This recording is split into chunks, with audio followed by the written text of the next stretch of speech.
രാവിലെ തന്നെ നമ്മുടെ പൂവൻ നിലത്ത് കിടക്കുന്നതാണ് കാണുന്നത്. എന്തായാലും ഡ്രസ്സൊക്കെ മാറ്റി പൂവൻ്റെ കാര്യത്തിൽ ഒരു തീരുമാനമാക്കി. ഇന്നത്തെ നമ്മുടെ വീഡിയോ കഴിഞ്ഞ വീഡിയോയുടെ തുടർച്ചയാണ് കേട്ടോ.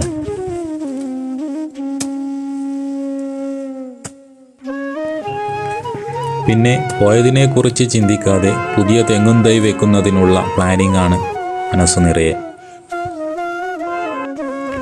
അതിനുവേണ്ടി മണ്ണ് ശരിയാക്കലും കുമ്മായമിടലും എല്ലാം ആയപ്പോഴേക്കും അടുത്ത വിളി വന്നു, വിശപ്പിൻ്റെ വിളി.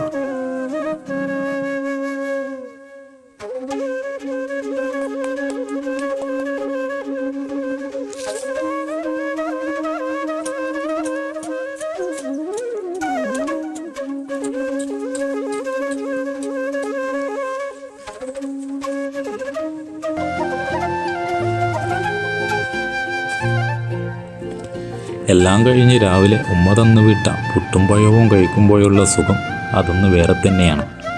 അതിൻ്റെ കൂടെ പുറത്തുനിന്നുള്ള വ്യൂവും കൂടെ ആയപ്പോൾ സമാധാനം.